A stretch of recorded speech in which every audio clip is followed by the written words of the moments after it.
Voilà, magnifique. Bienvenue à ce 16e épisode de J'ai rendez-vous avec Bernard Marie, qui est fondateur de l'Institut IGI. Voilà, un institut de recherche par des praticiens, centre de formation et développeurs de l'outil holacratique dans le monde. Voilà, sachez que vous disposez dans la barre de menu Zoom au centre d'un bouton QR pour poser vos questions durant ces 30 minutes ensemble. Et si jamais vous nous regardez depuis LinkedIn ou YouTube, vous pouvez faire de même dans les commentaires. Alors, le thème d'aujourd'hui fait une suite et tribune que tu as écrite, Bernard Marie, publiée dans BioBoss, qui est capté et porté l'énergie de la responsabilité au cœur du self-management. Alors, nous allons voir ça tout de suite. Un mot pour commencer, Bernard-Marie? Oui, bah, ravi de parler, d'évoquer ce sujet avec vous. C'est un sujet passionnant. Bon, superbe. Dans ce cas, première question. La notion de responsabilité revient sur le tapis par un chemin qui est nouveau, celui de l'énergie. Qu'est-ce que tu entends par énergie de la responsabilité et pourquoi, en fait, ajouter ce mot énergie? Ouais, super question. Je me rends compte que pendant longtemps, j'ai abandonné le mot de responsabilité, enfin 15 ans exactement depuis que j'ai créé cet institut de recherche, AGI, parce qu'en fait, il voulait rien dire. Dans les organisations que je traversais, j'observais des gens soi-disant responsables, mais en réalité ils ne l'étaient pas, puisque leur boss, leur manager pouvaient interférer par rapport à leur travail. Donc, comment est-ce qu'on peut dire en même temps, tu es responsable, je t'ai délégué une autorité, et en même temps intervenir et interférer? Donc, CQFD, le mot responsabilité ne voulait rien dire, c'est pour ça que je l'ai abandonné. Et puis, dans nos travaux de recherche sur une nouvelle façon d'exercer le pouvoir, sur aller vers ce fantasme du self-management, je me suis rendu compte qu'un des sujets les plus difficiles, les plus importants, c'était de faire en sorte que les gens épousent complètement leur rôle. Les gens mettent toute leur niaque, toute leur énergie, toute leur créativité dans leur rôle. Et du coup, il me manquait des mots. Responsabilité, ça ne va pas parce que c'est sec, c'est plat, c'est statique. Et du coup, j'ai adopté le mot énergie de responsabilité et je me suis rendu compte par l'expérience que capter et porter l'énergie de la responsabilité par chacun est au cœur du self-management. C'était vraiment un sujet central. Voilà pourquoi je me suis intéressé à ce thème-là. Voilà. C'était quoi ta question? J'ai répondu, c'est bon? Oui, pour moi, c'est bon. Non, Et mais je du veux coup, dire, voilà, oui, j'avais zappé un truc comme tu ne relançais pas. oui, et nos chers auditeurs, au pire, pourront poser des questions pour davantage clarifier tes propos. Et du coup, est-ce que tous les collaborateurs sont en capacité vraiment de prendre l'énergie et la responsabilité de leur rôle? Euh, alors, c'est peut-être avant d'arriver là, avant de parler des collaborateurs. Oui, la réponse est non. La réponse est non.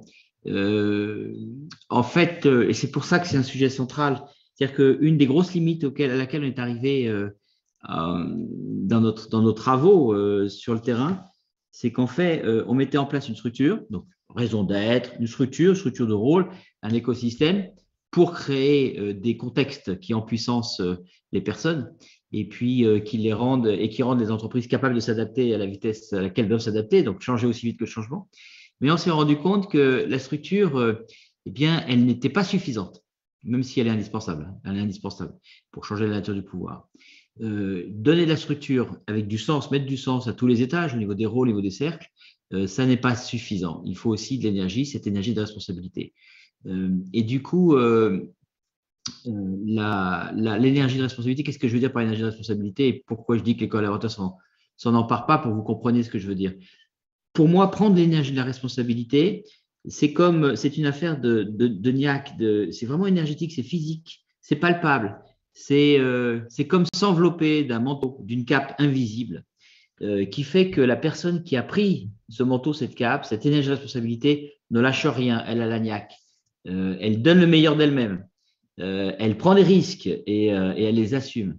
Là où d'autres vont faire leur job, c'est pas le problème, ils vont faire leur job, mais de temps en temps ils vont surfer, ils vont laisser les choses filer, ou bien se laisser vivre, les laisser vivre ces choses-là dans une certaine forme de superficialité. Et parfois ils vont être amenés nécessairement à se protéger, se cacher, se justifier. Voilà ce que j'appelle l'énergie de responsabilité. Donc force est de constater que la plupart des collaborateurs, et ça c'est une surprise pour moi, parce que je ne fonctionne pas du tout comme ça. La plupart des collaborateurs ne prennent pas l'énergie de la responsabilité. Ce n'est pas parce que tu crées une structure, que tu définis des rôles, qu'ils vont prendre l'énergie de la responsabilité. J'estime qu'il y a 15-20% maximum des personnes, bon, c'est faux ce que je dis, mais en moyenne, c'est juste, qui prennent l'énergie de la responsabilité, quels que soient les secteurs d'activité. Ce n'est pas une affaire de bac plus 5, pas de bac plus 5, ce n'est pas lié à ça. Du coup, cette question aujourd'hui, elle est au cœur de nos recherches. Elle est centrale dans le processus de transformation. Lorsqu'on parle de responsabilité, on parle d'énergie et pas de compétences. L'énergie, elle vient des tripes et où elle ne vient pas. Et tous ceux qui seraient tentés de rétorquer qu'ils ne prennent pas leurs responsabilités parce qu'ils ne voient pas comment faire, en fait, il faut se dire que c'est une erreur. En fait, ça ne marche pas comme ça. Car si je prends l'énergie de la responsabilité, je trouverai nécessairement le comment. C'est comme ça que ça marche. Comme par magie, quitte à te demander de l'aide. C'est un peu particulier. En fait, c'est une réalité qui renvoie, pour ceux qui connaissent, au fameux principe source issu des travaux de Peter Cunningham. Du coup, on peut se poser la question, et c'est celle qu'on se pose, nous, qu'est-ce qui fait que certains prennent l'énergie de la responsabilité, puisque c'est aussi important que ça, et d'autres non? C'est important parce que tant que les gens ne prennent pas l'énergie de la responsabilité, pour les 80% restants, ben évidemment, le management, il va falloir qu'il fasse le backup. Si une personne ne prend pas l'énergie de la responsabilité, le job doit quand même être fait avec cette niaque-là pour l'entreprise. Et donc, il ne faut pas s'étonner qu'il y ait besoin d'un manager. C'est le principe des vases communicants. Si la personne prend toute l'énergie de la responsabilité, il n'y a pas besoin de plus. Mais si elle ne prend pas tout au service de l'entreprise, il va falloir compenser. Et donc, ça, c'est le rôle du management. Vous comprenez que l'un ne va pas sans l'autre. Du coup, qu'est-ce qui fait que, je reviens à ma question, qu'est-ce qui fait que certains ne prennent pas l'énergie de la responsabilité et d'autres la prennent? Il y a des facteurs qui sont extrinsèques, c'est-à-dire qui sont liés, qui ne sont pas dépendants des personnes elles-mêmes, puis il y a des facteurs qui sont intrinsèques, qui sont dépendants des personnes. Sur les facteurs extrinsèques, il y en a plein. Par exemple, si on est, je vais aller rapidement là-dessus parce que ça ne nous intéresse pas trop comme sujet, mais par exemple, quand l'organisation est trop pyramidale, ou qu'il y a des chaînes de commandement, comme une entreprise que j'ai eue hier au téléphone, où quand tu fais quelque chose, il faut faire valider par le N+1 qui fait valider, qui fait valider, qui fait valider. Et toute la chaîne au-dessus, aucune valeur ajoutée, à part les virgules. Donc, c'est sûr que là-dessus, ça va être difficile quand tu es collaborateur de prendre l'énergie de la responsabilité. C'est pas possible. Voilà, donc, trop pyramidal, trop bureaucratique. Effectivement, si on est dans une organisation comme ça, et il y en a encore, je ne pensais plus, mais j'en ai vu encore une hier, il y en a encore, c'est sûr que là, oublie le sujet qu'on est en train de traiter. Il y a d'autres facteurs qui sont liés aux croyances. Souvent, il y a des croyances limitantes implicites, collectives, croyances collectives limitantes, non explicites, comme du genre on ne peut pas faire confiance à l'homme. Alors évidemment, si engrammé dans la culture de l'entreprise, on ne peut pas faire confiance à l'homme, laisse tomber l'énergie de la responsabilité, ça ne marchera pas non plus. Ou bien si dans la culture, la croyance, ici on n'a pas le droit à l'erreur, ou s'il y a une culture de peur, eh bien effectivement, ça c'est des facteurs extrinsèques qui font qu'il n'y a aucune chance pour qu'on aille vers une généralisation de la circulation de l'énergie de responsabilité partout dans l'entreprise, au niveau de toutes les personnes et tous les rôles. Et puis aussi, si on ne prend pas soin, au moment de l'affectation à un rôle, s'il n'y a pas un rituel de transmission d'un rôle à une personne suffisamment, comment dirais-je, soigné, qui se base, je ne vais pas développer ça parce que c'est un peu long, mais c'est un sujet à part entière, on peut en faire une vidéo, un GRV là-dessus. Il y a des critères nécessaires, il y a des critères de liberté, de confiance, de prise de risque qui sont nécessaires dans ce juste processus d'affectation d'une personne dans un rôle, qui est basé sur le fait que ça soit vraiment une relation d'adulte à adulte, qui est basé sur le fait que ça soit clair quelles sont les compétences attendues dans le rôle, ça soit clair par ailleurs les compétences portées par la personne susceptible d'être affectée au rôle, que la personne susceptible d'être affectée au rôle ait envie d'eux, que l'état des lieux de l'écart des compétences, juste pour en parler 2 minutes parce que je vais développer ailleurs après sur plutôt les facteurs intrinsèques, que l'écart comme un état des lieux quand tu vas louer un appartement entre la réalité idéale, enfin l'attendu idéal en termes de compétences et la réalité de la personne soit co-signé, validé, et puis qu'ensemble il y ait une prise de risque de chaque personne, celui qui affecte la personne au rôle et la personne qui accepte le rôle pour faire ce rôle. Bon, je ne vais pas développer plus, mais juste il y a tout un champ ici qui est vraiment important pour aller vers l'énergie de la responsabilité. Maintenant, je vais me centrer plus sur les facteurs intrinsèques qui sont directement liés aux personnes. En fait, il y a des personnes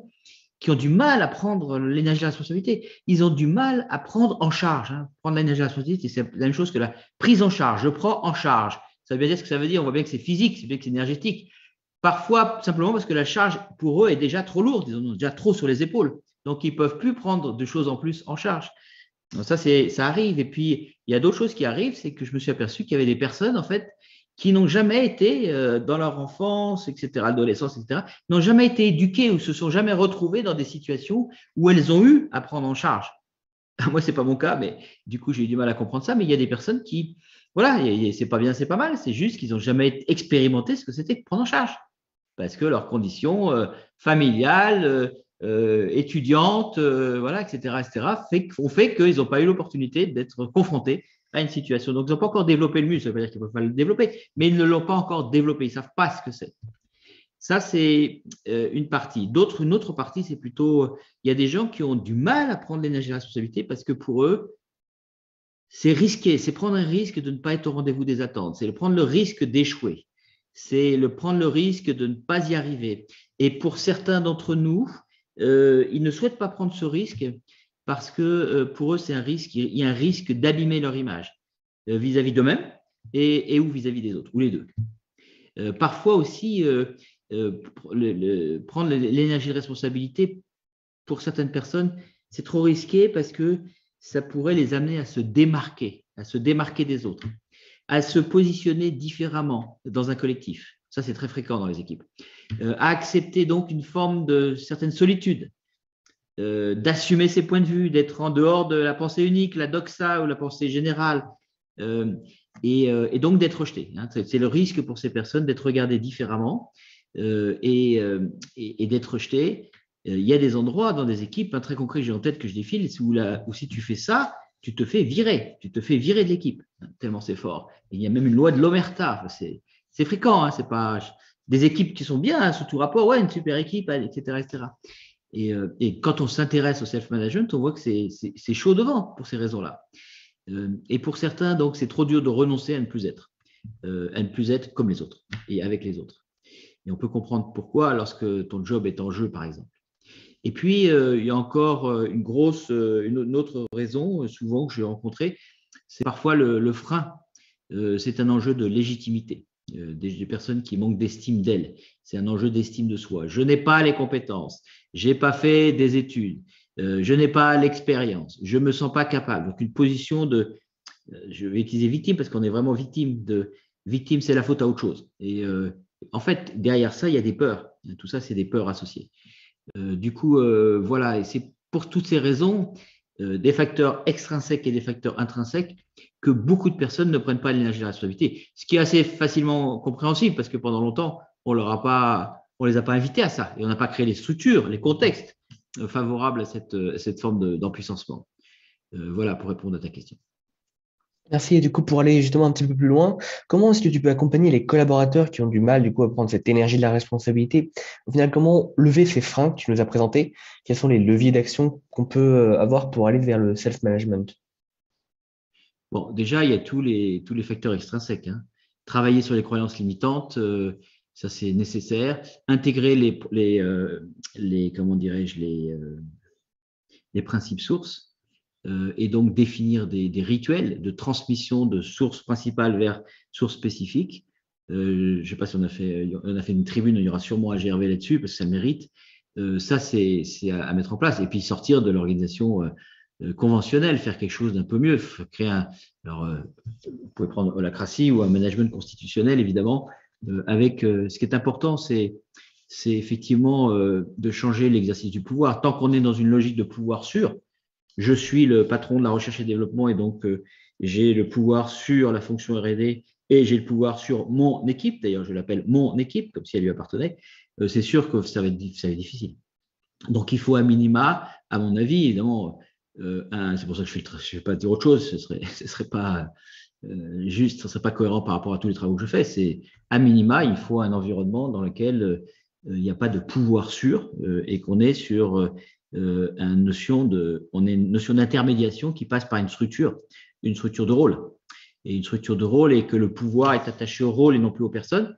Et donc, en fait, quand une personne est affectée à un rôle, comme à une mini-entreprise, en conception, formation ou formateur, eh bien, ça me donne des autorités explicites de prendre des actions et des projets pour manifester la raison d'être, la finalité de mon rôle, ma mini-entreprise et manifester et mettre en œuvre les propositions de valeur que j'exerce dans ma mini-entreprise, conception de formation auprès de mes clients. C'est pour moi, ça, c'est la base. Donc, si on n'a pas ça, ça va être difficile.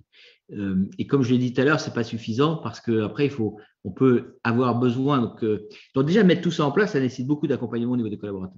Maintenant, supposons que ça soit mis en place. Vous avez la structure, vous avez travaillé sur les croyances limitantes, vous maîtrisez les principes sources, vous avez compris, vous les avez mis en place. Du coup, restent les autres facteurs et les facteurs intrinsèques. Et du coup, là, on rentre dans autre chose.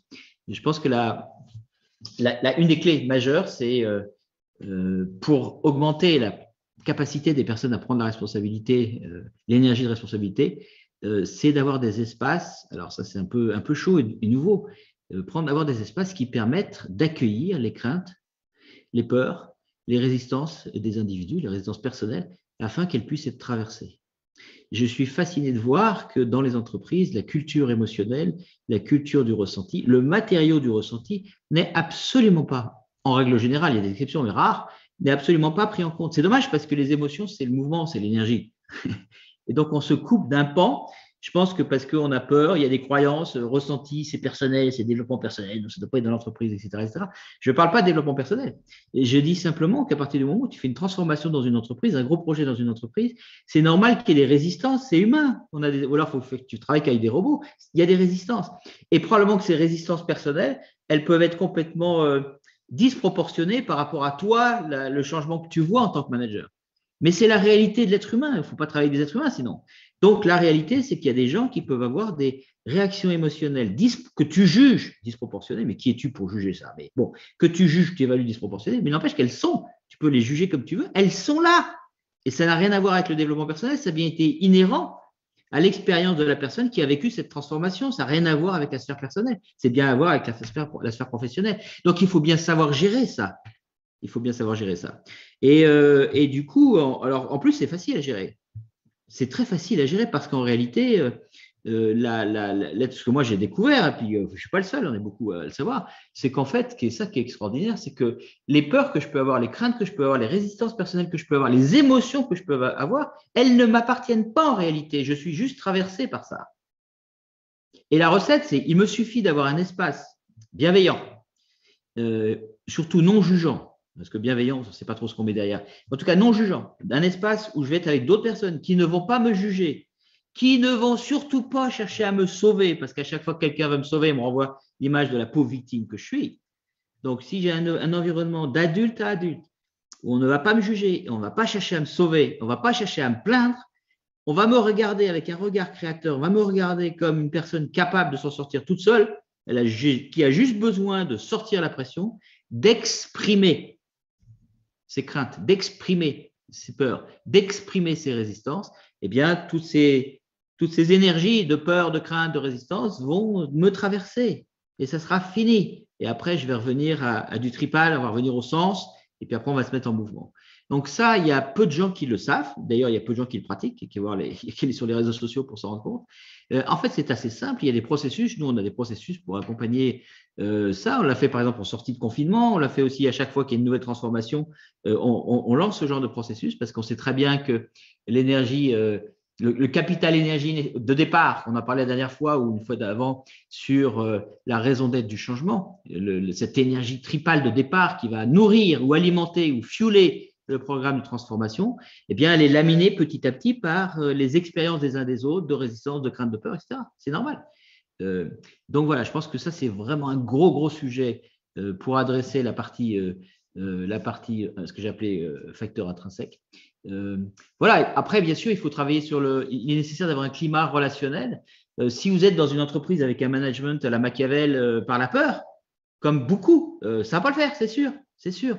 Donc, il faut notre posture, un autre climat, il faut un climat relationnel dans l'entreprise où les personnes se sentent en sécurité, où elles se sentent en confiance. Cette confiance qui donne des ailes, hein, pas la mise sous tension qui est un peu dangereuse, que j'entends parfois dans certaines organisations, qui donne des ailes, c'est-à-dire je sais que tu vas donner ton meilleur, je le sais. Je te confie ça, tu vas faire de ton mieux, je le sais, j'ai aucun doute là-dessus. La prise de risque est acceptée. La culture du droit à l'erreur, il n'y a pas de souci avec ça. Voilà, ça c'est tout ce climat-là. Et puis, je pense que pour dépasser ces freins, il y a besoin aussi d'avoir une pratique ou une culture de soutien.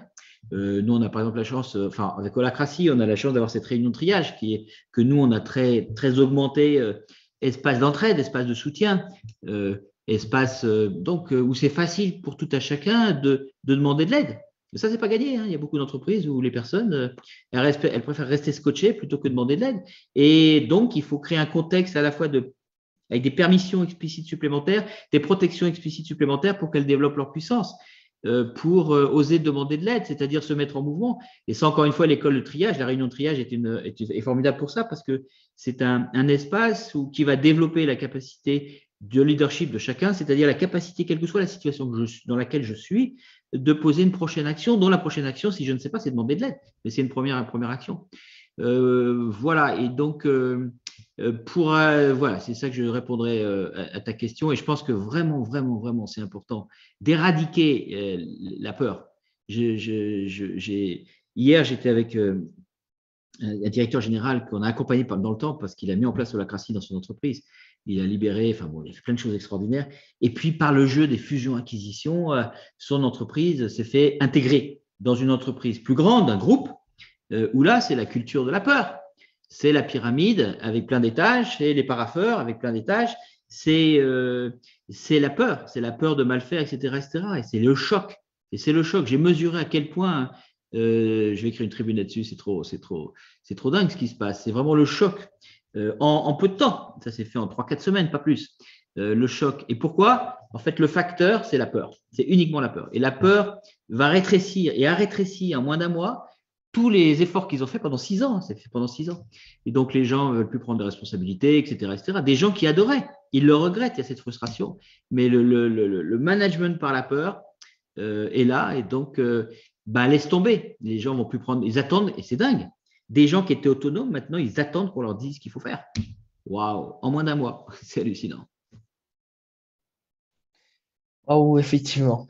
Et quels sont les éléments clés à mettre en place au sein de l'entreprise pour créer un contexte qui facilite justement la circulation de l'énergie de la responsabilité? Ouais, j'ai déjà un peu répondu à la question, je vais compléter, mais donc pour moi, ça passe par la mise en place de contextes qui permettent l'empuissancement des personnes, qui permettent aussi à l'entreprise de changer aussi vite que le changement. Donc ça passe par une rupture, un changement ça passe par une rupture dans la forme du pouvoir, l'exercice du pouvoir. Donc ça nécessite de réinventer à la fois la nature et l'exercice du pouvoir, passer d'un pouvoir sûr à une autorité pour créer, une autorité au service des rôles, et les autorités sont attachées non plus à des personnes, ce qui va éviter, pas éradiquer, mais limiter les jeux de pouvoir, à des autorités sur les rôles. Et donc, c'est le fait que je sois affecté à un rôle qui va me conférer les autorités qui elles-mêmes sont confiées à des rôles. Ça suppose aussi de clarifier des autorisations explicites, des permissions explicites, des protections explicites, comme par exemple, il est nécessaire aucun attendu implicite ne fait loi. Rien que celui-là, il y en a plein d'autres, mais rien que celui-là, c'est extraordinaire. Et puis, ça nécessite aussi de rendre explicite le code ADN de l'organisation, puisque l'organisation est un être vivant, en tout cas dans notre perspective. Si c'est un être vivant, elle a un code ADN, et donc encore faut-il, pour que ce code puisse s'adapter et vivre tout simplement, il faut le rendre explicite. Et puis, il y a une fonction fitness, travailler des tensions, et du coup, avoir des espaces qui permettent de faire évoluer et varier ce code. Voilà, ça pour moi, c'est la base. Donc, c'est l'environnement, c'est ce sur quoi on travaille, nous. Holacracy, management constitutionnel, etc., etc. Ça, c'est la première chose. Et puis, voilà, du coup, forcément, quand on traite ça, on enlève tous les nœuds qui peuvent bloquer. En fait, il faut bien comprendre sur le fond que c'est une énergie. Donc, qu'est-ce qui peut bloquer la circulation de l'énergie? C'est des nœuds. Donc, effectivement, les nœuds bloquants, on les trouve souvent quand il y a beaucoup d'échelons dans la pyramide, quand c'est bureaucratique, quand tout n'est pas tourné vers la création de valeur. Et donc, tout ça, en fait, est traité par ce que je viens de dire avant. Quand vous mettez en place un management constitutionnel en s'appuyant sur une constitution de type holacratie, c'est sûr que tout ça, si vous le mettez bien en place, si vous faites attention à traquer la bureaucratie en instillant une culture de création de valeur, pluriel toujours, là, vous allez supprimer petit à petit tous les nœuds bloquants parce que et avec la rupture de pouvoir, maintenant qu'on a un pouvoir pour créer de la valeur et non plus un pouvoir lié à un précaré, c'est surtout ça va dans le bon sens. Ça, c'est la création, pour moi, c'est la base de la création du contexte. Évidemment, en ayant pris soin aussi d'identifier s'il n'y a pas des croyances limitantes, croyances collectives limitantes qui pourraient bloquer le système, qui pourraient aller à contre-courant. Voilà, je pense que ça, c'est les choses les plus importantes. Et surtout, en donnant le temps aux personnes, c'est-à-dire en accueillant chaque personne à son rythme. C'est facile de comprendre que quand tu as vécu 30 ans, ou 20 ans, ou 10 ans, même 5 ans dans un environnement différent, avec le management par la peur, plus ou moins fort, bah, c'est évidemment, il faut un peu une phase de transition. Et cette transition, bah, ça dépend des personnes. Elle peut être plus ou moins lente. Ça ne veut pas dire que si elle est lente pour une personne, elle ne va pas se révéler ensuite, parce que pour moi, chaque être humain a ce potentiel-là. Après, les voies pour y arriver, elles sont plus ou moins longues, plus ou moins difficiles, etc. Voilà ce que j'ai envie de dire en synthèse, c'est identifier, il faut vraiment le prendre ce côté de l'énergie, identifier tous les nœuds, les pratiques, les processus qui pourraient bloquer, susceptibles de bloquer la circulation de l'énergie. Comme les parapheurs, on comprend bien que les parapheurs, ça bloque l'énergie. Bon, ben, vous avez compris ça, vous avez tout compris. Et du coup, dernière question en 3 minutes. Combien de temps est-ce que ça prend cette énergie de la responsabilité à être mise pour certaines personnes? Est-ce qu'il y a des personnes qui ne l'auront jamais? Bon, moi, j'ai pas de boule de cristal, hein. Donc, moi, je peux dire que ce que j'ai vu. Bon, j'ai vu déjà des gens qui attendaient que ça, qui l'apprennent tout de suite, parce qu'ils étaient. Et ça, c'est les 10-15% que j'évoquais, peut-être 20%, c'est pas d'entreprise que j'évoquais tout à l'heure. Après, ça prend du temps. Ça prend du temps. Ça prend du temps parce que c'est un jeu qui se fait. Alors, au départ, on crée des contextes effectivement très prometteurs, avec des règles, avec des protections, des permissions, etc., etc. Et ça, c'est génial. Donc déjà, ça ouvre les gens commencent à prendre des risques. Mais ça s'installe véritablement qu'une fois que le nouvel exercice, un peu comme la guerre des étoiles, si tu veux, ça s'installe lorsque il y a deux forces. Dans cette transition, dans cette transformation, il y a deux forces toujours en présence. Il y a les forces du pouvoir tel qu'il était avant, le pouvoir implicite d'avant, qui est toujours là, qui a toujours été là, et puis tu viens ajouter un pouvoir explicite. Et donc, en fait, c'est la question de la vitesse à laquelle ça va, c'est la question de la vitesse à laquelle le pouvoir explicite va prendre, phagocyter, cannibaliser le pouvoir implicite jusqu'à ne plus lui laisser de place. Donc, c'est un effort qui est dans la durée. Enfin, je vous donne ça pour que vous compreniez. Après, par rapport à ça, il y a des gens qui prennent plus ou moins de risques par rapport à ça. Il y a des gens qui vont prendre le risque. C'est toujours la même chose, on retrouve toujours. Il y a les early adopters, et puis tu sais, au début, il y a une minorité qui va y aller, et puis après, la première majorité qui va y aller, et puis après, la deuxième majorité qui va y aller. Puis à la fin, les derniers, est-ce qu'il y a des gens qui y vont jamais? Les gens qui y vont jamais, on pourrait dire, c'est les derniers, tu vois. Ceux qui adoptent le téléphone portable parce qu'il n'y a plus de téléphone fixe. Et il y a ça, hein, c'est le pendant des early adopters. Donc, c'est pour ça que j'ai répondu avec la notion de la force. Quand la force explicite a pris le pas sur le pouvoir implicite dans le temps. Donc, il n'y a pas de raison. Il n'y a pas de raison si effectivement on poursuit. Je pense que la clé, c'est de poursuivre dans la durée, de piloter dans la durée ce rapport de force entre la force obscure et puis la force. Et que, en fait, c'est comme ça, nous, qu'on mesure le pilotage par la dérivée positive, hein, le signe de la dérivée. Et on veille à ce que la dérivée soit systématiquement positive. Bon, merci beaucoup. Merci à tous pour votre participation et pour vos questions. Voilà, sachez que nous organisons régulièrement ces rendez-vous qui ont lieu toutes les 2 semaines. Voilà, vous aurez toutes les informations dans l'email de follow-up. Merci beaucoup, Bernard-Marie. Je te propose de conclure ce rendez-vous en quelques mots. Oui, bah, c'était chouette. C'était chouette. Je me rends compte qu'il y a encore plein de choses à dire et à creuser. Mais je pense qu'on a fait un bon petit tour. Voilà, merci à tous. Et puis